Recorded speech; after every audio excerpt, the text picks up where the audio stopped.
करिश्मा और रसिया भैरव गांव से शहर के कॉलेज में साथ साथ पढ़ने जाती थीं।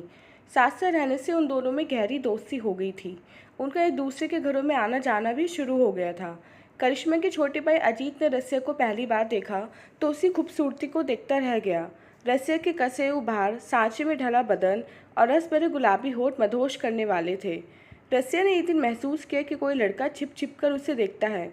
उसने करिश्मा से पूछा, वह लड़का कौन है जो मुझे घूरता है? वह कहकर करिश्मा हंसी और बोली, वह तो मेरा छोटा भाई अजीत है। तुम इतनी खूबसूरत हो कि तुम्हें कोई भी देखता रह जाए। ठहरो, मैं उसे बुलाती हूँ। इतना कहकर उसने अजीत को पुकारा।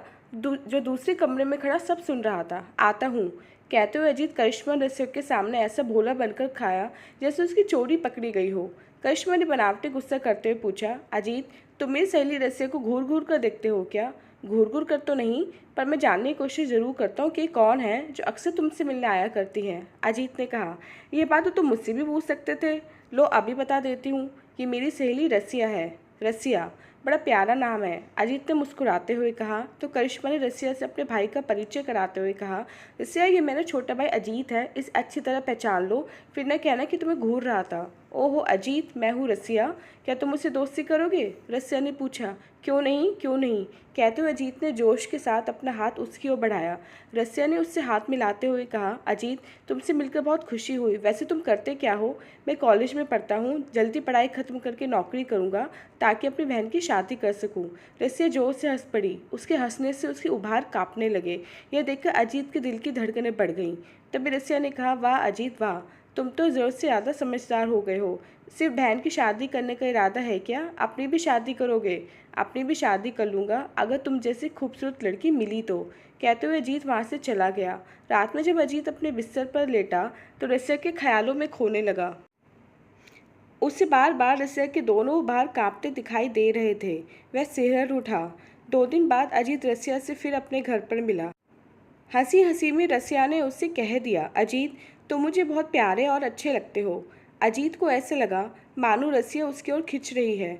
अजीत बोला, रसिया, तुम भी मुझे बहुत अच्छी लगती हो, तुम मुझसे शादी करोगी?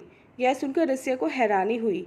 उसने हड़बड़ा कर कहा, तुमने मेरे कहने का गलत मतलब लगाया है। तुम नहीं जानते कि मैं निचली जाति की हूँ। ऐसा ख्याल भी अपने मन में मत लाना। तुम्हारा समाज मुझे नफरत की निगाह से देखेगा। वैसे भी तुम मुझसे उम्र में बहुत छोटे हो। करिश्मा के नाते मैं भी तुम्हें अपना भाई समझने लगी थी। अजीत कुछ नहीं बोला और बात आई गई हो गई। समय तेजी से आगे बढ़ता गया। एक दिन करिश्मा ने अपने जन्मदिन पर अपनी सहेलियों को घर पर बुलाया। काफ़ी चहल पहल में देर रात हो गई तो रसिया घबराने लगी। उसे अपने घर जाना था। उसने करिश्मा से कहा, अजीत से कह दो कि वे मुझे मेरे घर छोड़ दे। करिश्मा ने अजीत को पुकार कर कहा, अजीत, जरा इधर आना।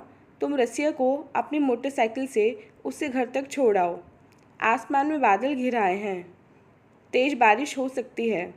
इनसे कह दो कि रात को यहीं रुक जाएं। अजीत ने सुझाया।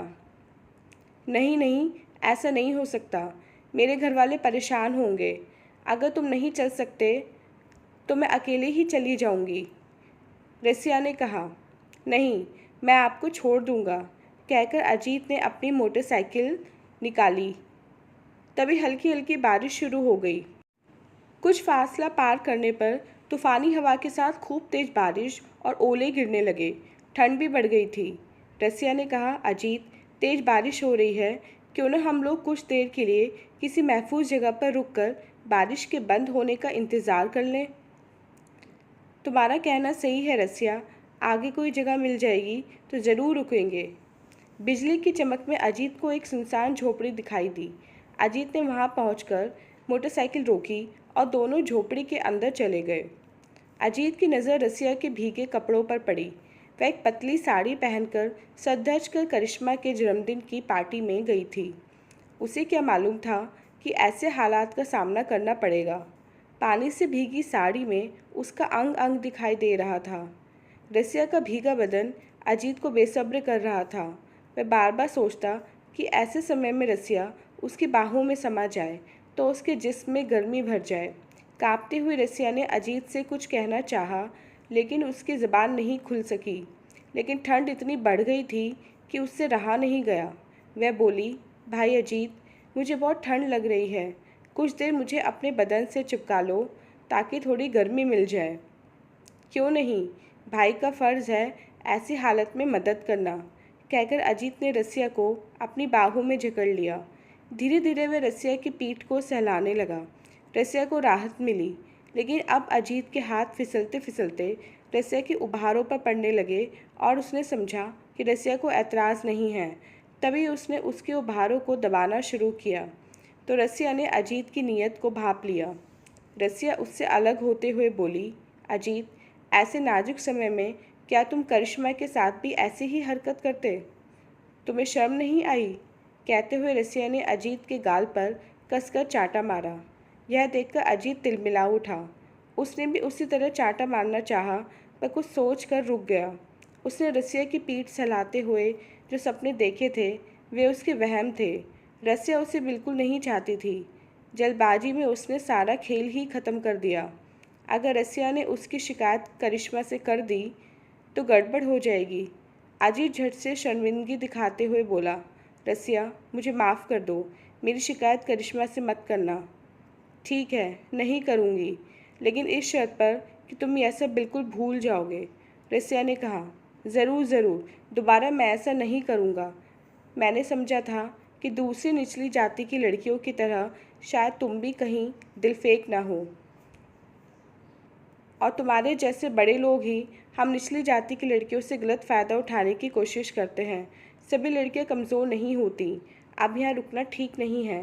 बारिश भी कम हो गई है, अब चलना चाहिए, रसिया ने कहा। दोनों मोटरसाइकिल से रसिया के घर पहुँचे।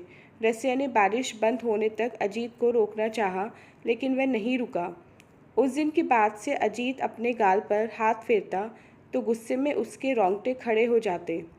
अजीत रसिया के चांटे को याद करता और तड़प उठता, सोचता कि रसिया ने चांटा मारकर उसकी जो बेइज्जती की है वह उसे ज़िंदगी भर भूल नहीं सकता।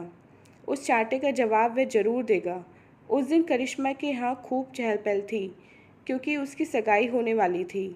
उसकी सहेलियाँ नाचने गाने में मस्त थीं। रसिया भी उस जश्न में शामिल थी, क्योंकि वह करिश्मा की खास सहेली जो थी वह खूब सज धज कर आई थी। अजीत भी लड़कियों के साथ नाचने लगा। उसकी नज़र जब रसिया से टकराई तो दोनों मुस्कुरा दिए। अजीत ने उसी समय मौके का फ़ायदा उठाना चाहा। अजीत ने झूमते हुए आगे बढ़कर रसिया की कमर में हाथ डाला और अपनी बाहों में कस लिया। फिर उसके गालों को ऐसे चूमा कि उसके दांतों के निशान रसिया के गालों पर पड़ गए। यह देख रसिया तिलमिला उठी और धक्का देकर उसकी बाहों से अलग हो गई। रसिया ने उसके गाल पर कई चांटे रसीद कर दिए। जश्न में खलबली मच गई। पहले तो लोग समझ ही नहीं पाए कि माजरा क्या है, लेकिन तुरंत रसिया की कठोर आवाज़ गूंजी, अजीत, तुमने आज इस भरी महफिल में केवल मेरा ही नहीं बल्कि अपनी बहन और सगे संबंधियों की बेइज्जती की है। मैं तुम पर थूकती हूँ। मैं सोचती थी कि शायद तुम उस दिन के चांटे को भूल गए हो, पर मुझे ऐसा लगता है कि तुम यही हरकतें अपनी बहन करिश्मा के साथ भी करते होंगे। अगर मैं जानती कि तुम्हारे दिल में बहनों की इसी तरह इज्जत होती है तो यहाँ कभी ना आती। रसिया ने करिश्मा के पास जाकर उस रात की घटना के बारे में बताया और यह भी बताया कि अजीत ने उससे भविष्य में ऐसा ना होने के लिए माफ़ी भी मांगी थी।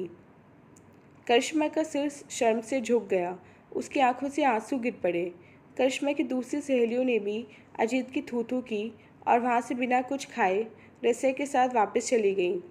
नासमझ अजीत ने रसिया को जलील नहीं किया था, बल्कि अपने परिवार की बेइज्जती की थी।